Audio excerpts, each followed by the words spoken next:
and welcome to episode 9 of the Motivational Millennial Podcast. All right. Today we speak with Andrew Thomas, who is an entrepreneur and co-founder, and he shares an interesting revelation that he had about the power and opportunity we all have to create lives we love. Fantastic. So stay tuned after the interview, and Blake and I will share our biggest takeaways. Let's make it happen.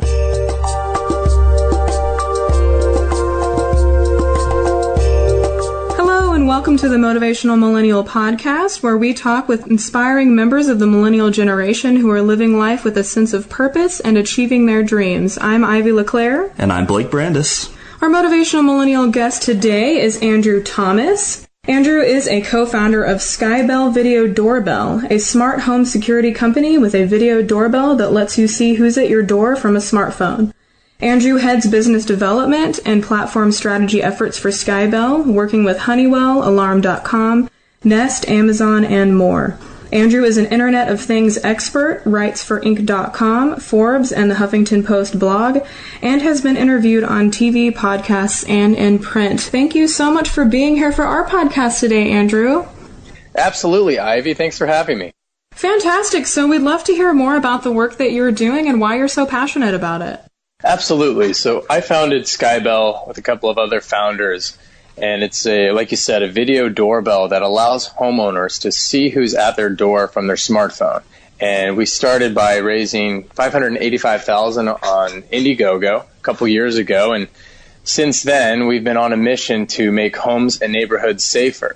That's where the passion comes from. We have found a product that resonates with people and allows them to achieve a higher level of home security, but in an affordable way too. So we're kind of motivated every day by the idea of helping people secure their homes, prevent break-ins, and also the opportunity to make home security accessible to more people, not just the upper class that can afford home security packages that are $60 a month for 3 years. So we're kind of on a movement, and we're trying to just make homes and neighborhoods safer.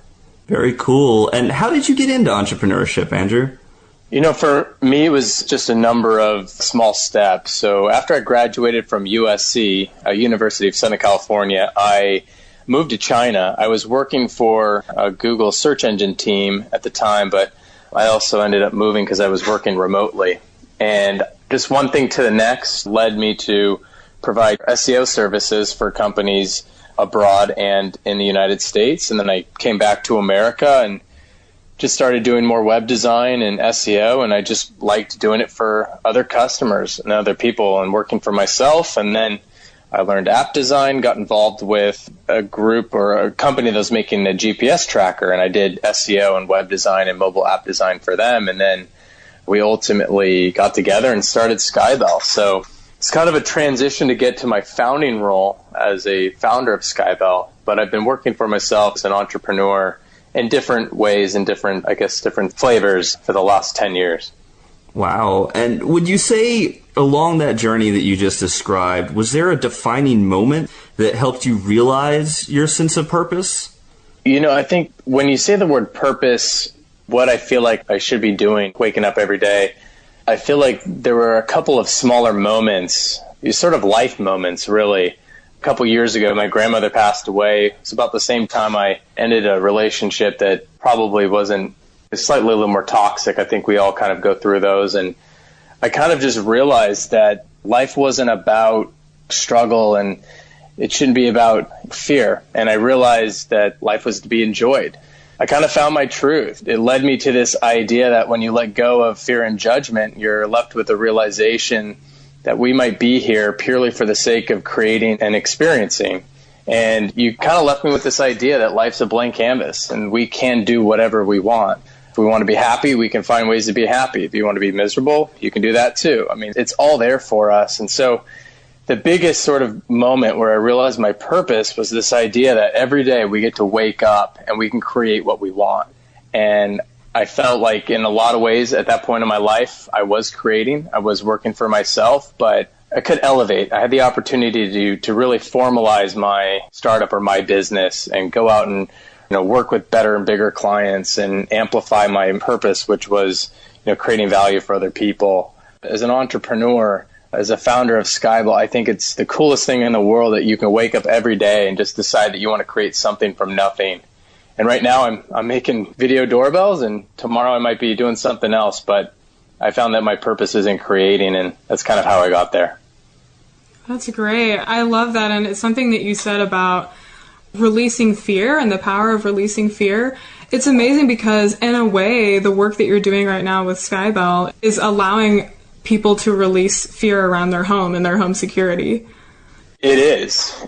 It's a very empowering feeling that my products can do that. We have been very fortunate and very grateful and very humbled by the fact that we've already prevented break-ins. It was incredible to learn that our product helps somebody feel comfortable and safe in their own house, or feel free that they can go about and live their lives and travel and kind of say why not to life instead of what if. That whole empowerment is very inspiring for us, and I'm very grateful that we can do that. Yeah, that's amazing how it all just kind of comes full circle like that.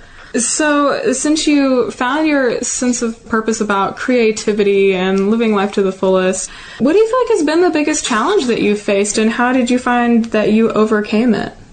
You know, that's a great question. I think we tend to love talking about the glamorous side of startups, right? When everything works out great. Everybody thinks you're a genius, but none of those people see the daily struggle, right? The ins and outs, the ups and downs. So for me, the biggest challenge is just staying in the middle, not swinging too far. With startups and entrepreneurialism, you know, I always joke that you wake up every day thinking that there's no way you'll fail, and then every night you go to bed thinking there's no way you're going to succeed. And the swings are that dramatic. I mean, it just switches so quickly. So I think that's the biggest challenge, is just staying in the middle. And the way that I overcome it is just by keeping a practice of mindfulness and awareness as best as I can. So I aim to meditate every day for about half an hour. And I know that life happens and we get busy. If I aim for 7 days, I usually settle around 4 or 5, which is pretty dang good. It's definitely where I want to be. But, you know, you got to have intent around it, right? You got to exercise if that's what makes you feel good. Another thing I do is at the end of each night, I try to write down 3 things I'm grateful for before I go to bed. And it just kind of recenters you on, you might have a lot of stress around what you're trying to do and creating your company. But at the end of the day, there's just an infinite number of things to be grateful for. And it's a good way to kind of get back and grounded before you go to bed each night. I think that gratitude practice is really powerful, as well as the mindfulness practice as well. And like you said, your startup life is incredibly intense, both the highs and the lows often coming right on top of each other. Which brings me to the next question, which is, what advice would you give to other millennials who are on a journey to fulfillment and success? And maybe that could be in the startup sphere or just completely on their own path, maybe unrelated to entrepreneurship. But are there any sort of words or wisdom or perspectives that you would like to share?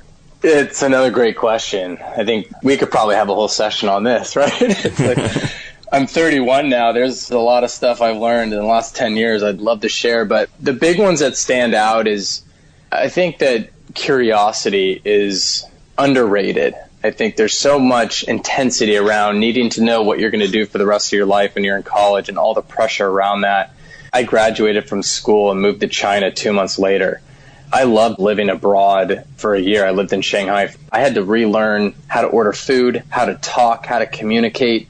All of the things that we take for granted are gone when you move to a country where you cannot speak the native language.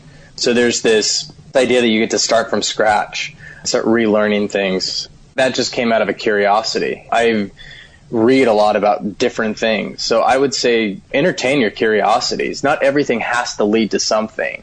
I did kickboxing for 9 months, and then that led me to boxing, and I've been boxing for like a year and a half. Next year, I might not do that. I've taken up surfing and done it for 2 years, but I'm not a professional surfer.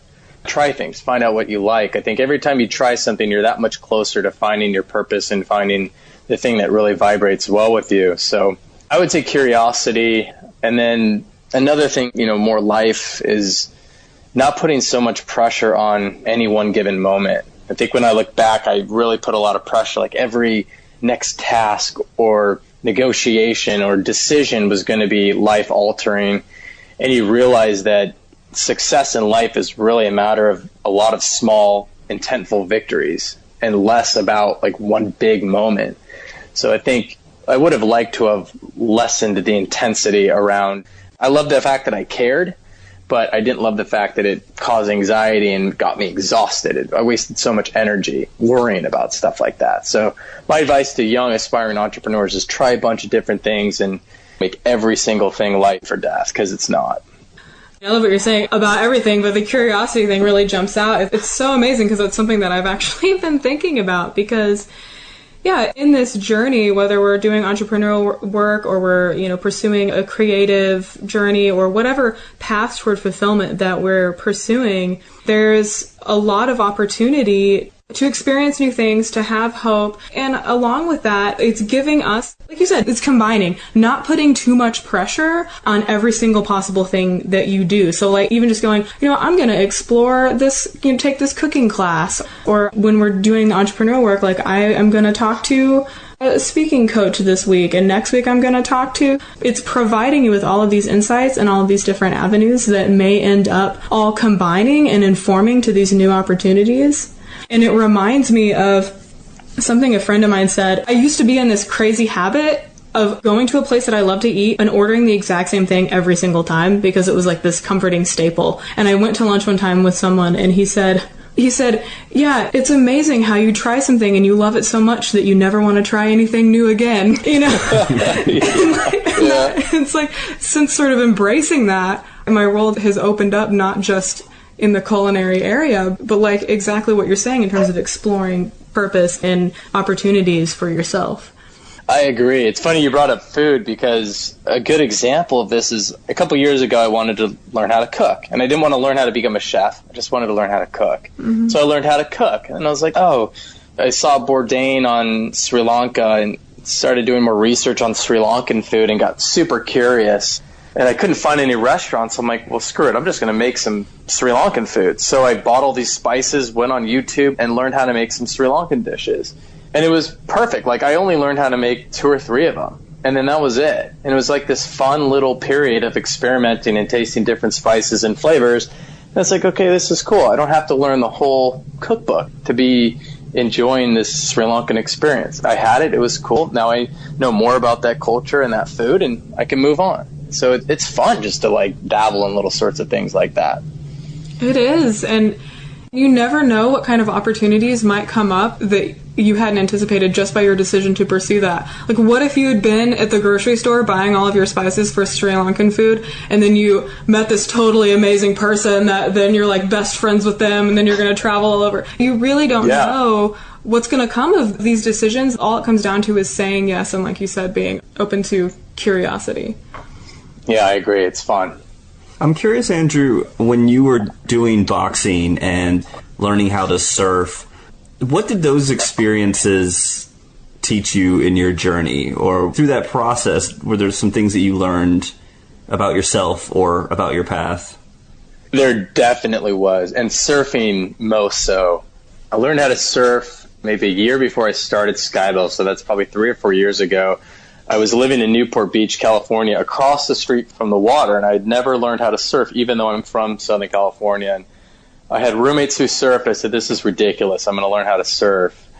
And at that point, again, whenever you learn something new, you are humbled inherently. You are starting from the beginning. And the ocean doesn't care if you're good at business or these other things. Like, it humbles everybody the same. And you have to start from scratch. And it's a process. So it's kind of relearning patience and getting back to the joy of saying, I'm not like Kelly Slater status. This is my 4th session. This is right where I'm supposed to be. And it's okay. And that was very kind of humbling. And it's exactly what I needed at that time.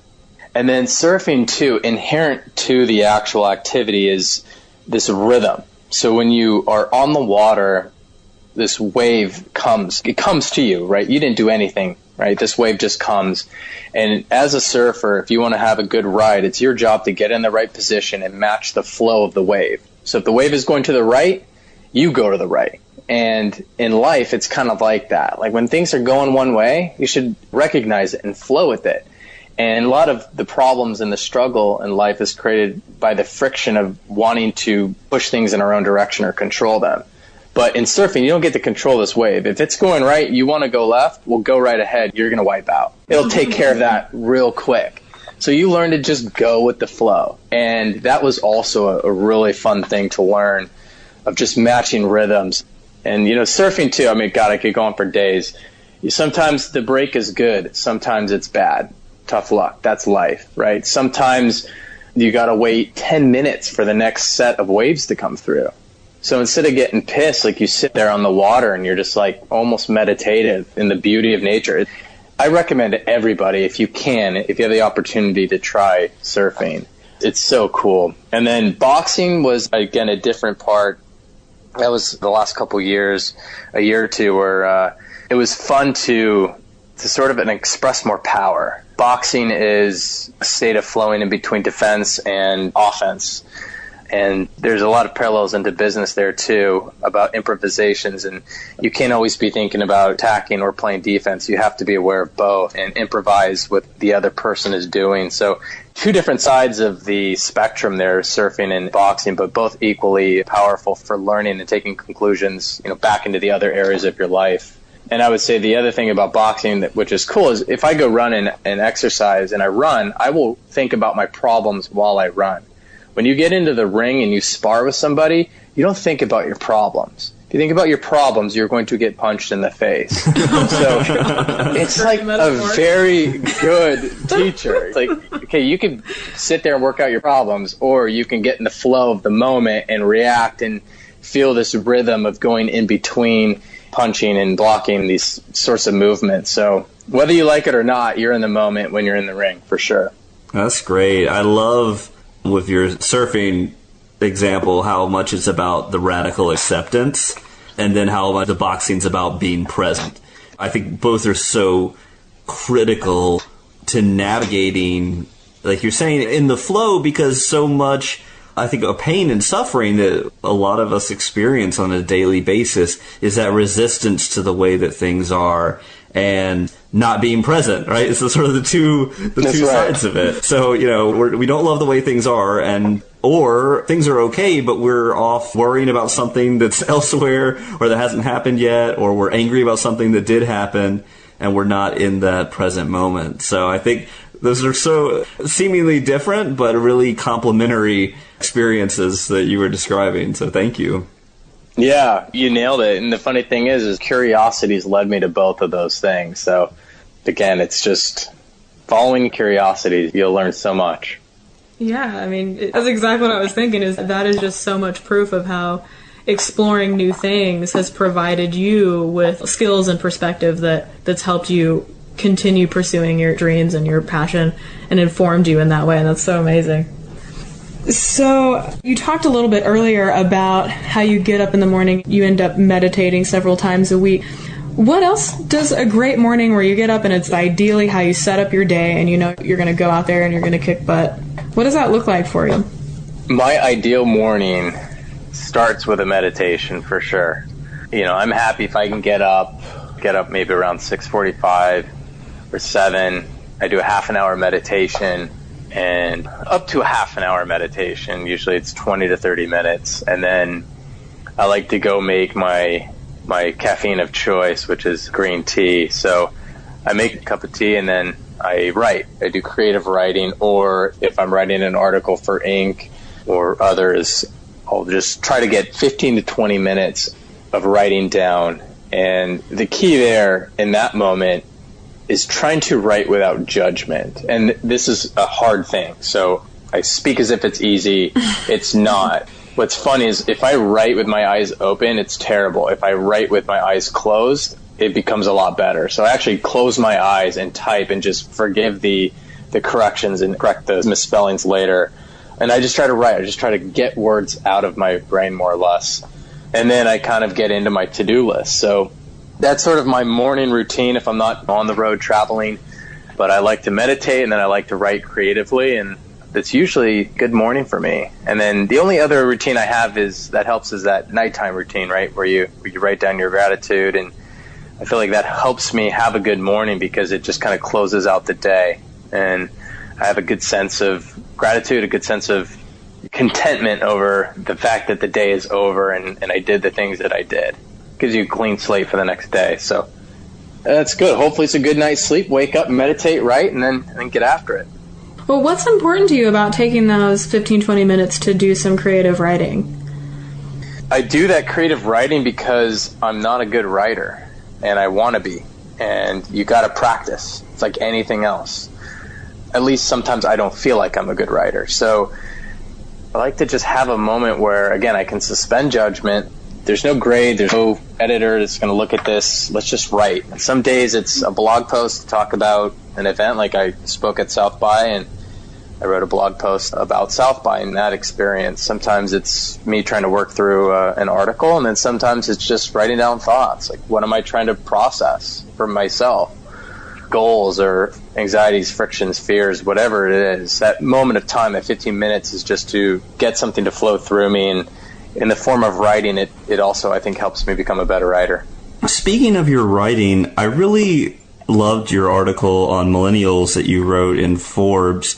And a lot of it was some of the basic things, right? Like showing up on time, communicating if you're going to be late, that presentation matters. And I'm just wondering if you could expound a little bit on that, because obviously here at Motivational Millennial, we are big believers in the creative potential and general awesomeness of millennials, but we also recognize that there are elements that everyone can benefit from being reminded of or from being taught if there was never that context for them growing up or in their personal development. So I'm just curious if you could talk a little bit about that article and what was the impetus for it, and just a little bit more about that process. Sure. So the impetus, completely random. I mean, I didn't plan to write an article about this, but I had offered, there's a new grad in Orange County doing some cool stuff around helping inner city communities get more programming, coding education. It's a really cool mission, and he was thinking about doing an Indiegogo campaign, so I offered to help him. We had done a very successful campaign, so I wanted to help, and he no-showed on my first call, so I said, okay, fair enough. I gave him another time. He no-showed on that one. I said, okay, this guy's young. We'll give him one more. So gave him one more, and he texted me 10 minutes after the fact to say that something else popped up and he was too busy. And I said, well, here's this guy who's doing some really cool stuff, and I know he's a nice guy, but these are the moments that people grab a hold onto and start creating these generalizations around millennials, right? Flaky and entitled and whatever term you want. These are the moments that it happens because other generations, especially baby boomers, they value things like being on time and accountability. Those are principles and values that I think everybody should have regardless of when they were born. But those are very important. So when you don't have them, it's even more of a contrast to the older generations. So I thought about how I've had a lot of success in my life working with people far older than me. And I thought about why, and I think I've done a good job, and I think this really comes from my dad and some of the routines and habits he helped me build. But there's some fundamental things that you got to nail, and if you nail them, it's like more than half the battle. It's probably 80% of the battle of perception around a millennial. And so that was the inspiration for the article, and a couple of those come from that scenario, being on time and communicating if things aren't going to happen, picking up the phone and calling people if you can't make it, or those are things that other people value and they're important. There's a couple of others, I think, from my life, but like you said, it can be easy stuff. Like have clean clothes, have clothes that fit, iron your clothes, polish your shoes. If you're going through an airport and you have 15 minutes, get a shoe shine. It costs $6, but if you go into a meeting with a baby boomer who's going to look at your shoes like my dad does, you're going to be glad you spent that $6 and that 15 minutes shining your shoes, because perception is reality, as you guys know. So those shoes might not really be determinant of how you are, how you perform, how smart you are, but that person may make a conclusion based on it, and why take the risk? So that's kind of what this article is about. Yeah, I really like the phrase you use, the battle for perception, right? And we would hope it wouldn't be a battle, and I think that's a lot of the sort of millennial optimism around that is often that people should just be accepted and appreciated and judged to the extent they are judged because of who they are and not necessarily because of the external factors. But I think what you're highlighting is we all have experiences of each other. And so your experience of someone who is constantly no-showing on your appointments or ignoring you or being rude to you, certainly some of that is perception. And of course, I'm sure they have very good excuses about why they did that, or reasons. For them, it's reasons. But I think your experience there is also real to you. And so I think there is no one perception, but like you said, it is a conversation, maybe, or a dialogue of perceptions, but it can feel like a battle. So I just wanted to acknowledge that the perception can often be reality is definitely true. I love that you are, even though you come across the cynical experiences of your compliments, you're like, I'm going to stick with this though. Like, this is my belief and I'm going to continue empathizing and caring about people. Like, that's a great thing to like hold on to. Well, thank you so much. I mean, you've really shared a lot of really amazing perspectives and pieces of advice, and we have really appreciated having you here with us. We'd love for you to tell the audience how they can find out more about you and the work that you're doing. Absolutely. So I can be found on Twitter. My handle is @APThomas. A as in Andrew, P as in Paul, and then Thomas. I have a personal website at www.andrewpaulthomas.com where I have my blog and some of my articles and different press mentions. And then Skybell is at skybell.com, and their Twitter handle is @myskybell. So always happy to have people reach out to me if they have any questions or want other tips and tricks. Always happy to communicate with people and help out. Awesome. Thank you so much, Andrew. Absolutely, guys. Thank you so much for having me. All right. Thank you. Thanks.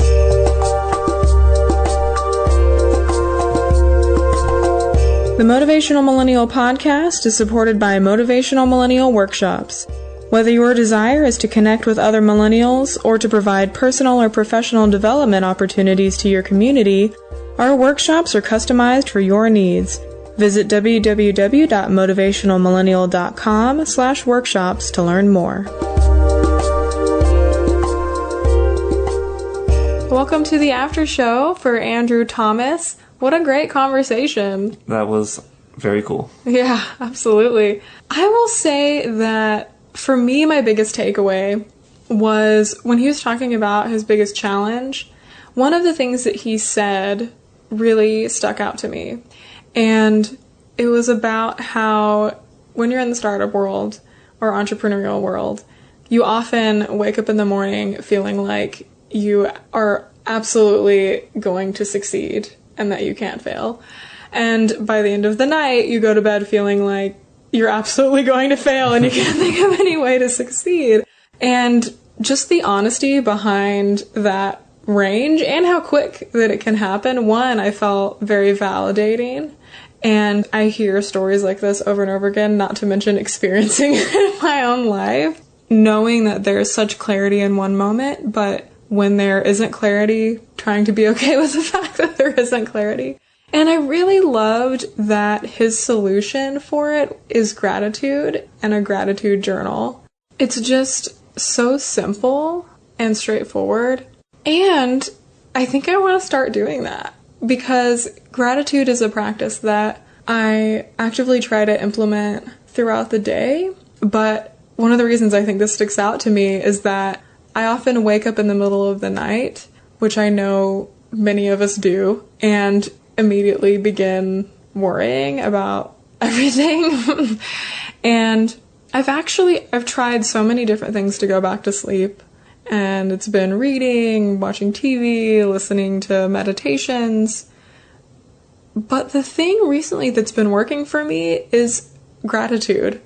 Because I realized I was laying there thinking of all the possible worst case scenario things that could be going on, and my brain was trying to solve them, and it was just keeping me awake and alert. And I thought, why don't I think about the things in my life that are really wonderful, that are stable, that are gifts, that are blessings, and that I am in fact in awe of existing in my life. And it works. if I lay and I focus on those things, typically it helps me fall back asleep because, one, I'm tired. I'm actually tired, but my brain is being active, so it sort of lulls it. So I wonder what it would be like to do a gratitude journal right before I go to bed. What if it was preemptive and I didn't wake up because my brain just felt so calm all night? I don't know. I want to try it. Yeah, I think that sounds like a good science experiment to run. That's like all of life. That's right. Trying one different thing after the other. You got your thesis and your hypothesis. Time to put it to the test. No, that's good. I think for me, I love the idea of a gratitude journal. I often have to watch myself shifting gratitude into guilt because sometimes in an effort to identify the things I'm grateful for, sometimes I can start to feel guilty about them because I recognize that some of them are privileges that many millions of people around the world don't share. Mm-hmm. Like, I have running water and electricity, and I have a stable home environment, and all of these things. I have the internet. But I think being grateful for them also is releasing some of that guilt because you're saying, it's not because of me that I have all these things. I should probably clarify that. Yeah, I feel like you've worked pretty hard to get to...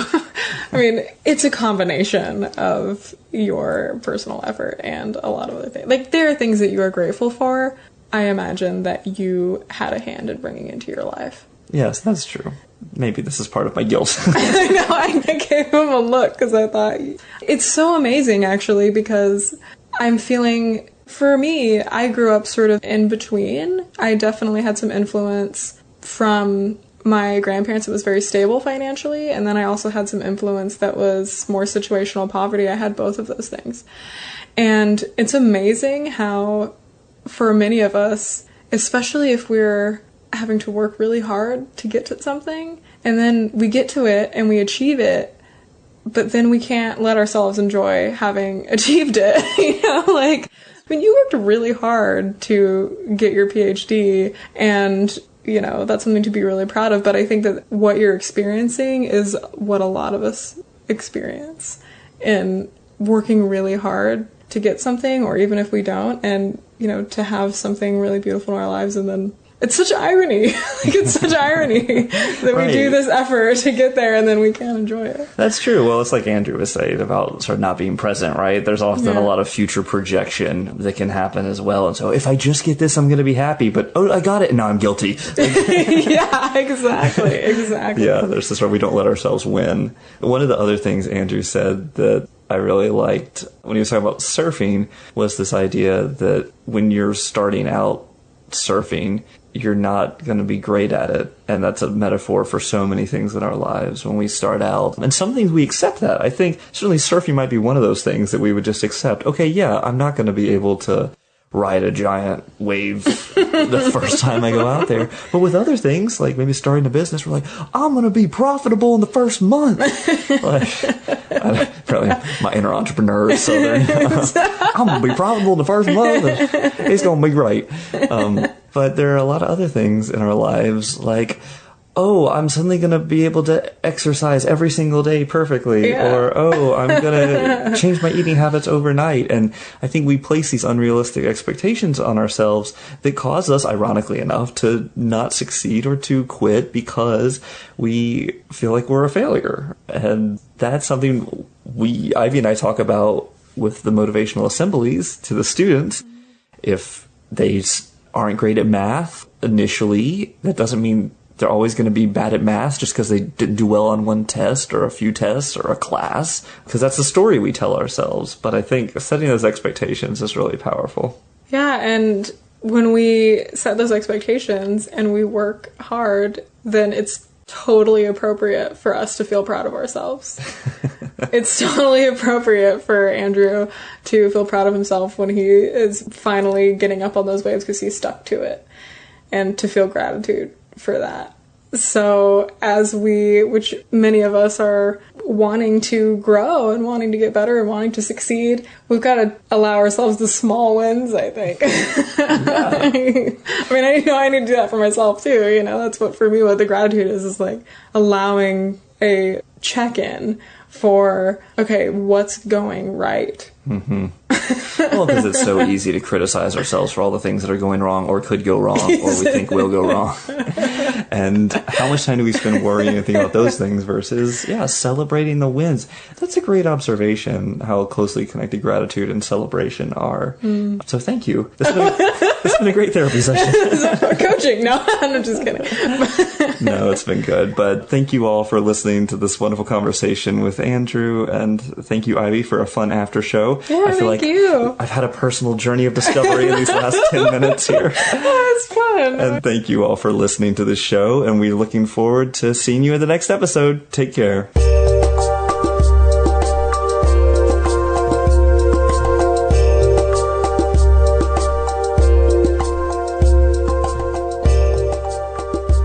For show notes and upcoming guests, or to learn more about Coactive Coaching, the blog, and our other awesome offerings, visit motivationalmillennial.com. Keep in touch with us at facebook.com/motivationalmillennial.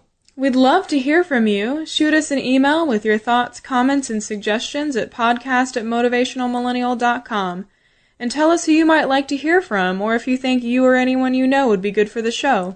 The Motivational Millennial Podcast is edited by Christy Hostler and Team Podcast. Our theme music was composed and performed by Blake Brandis. Have a great week, Motivational Millennials!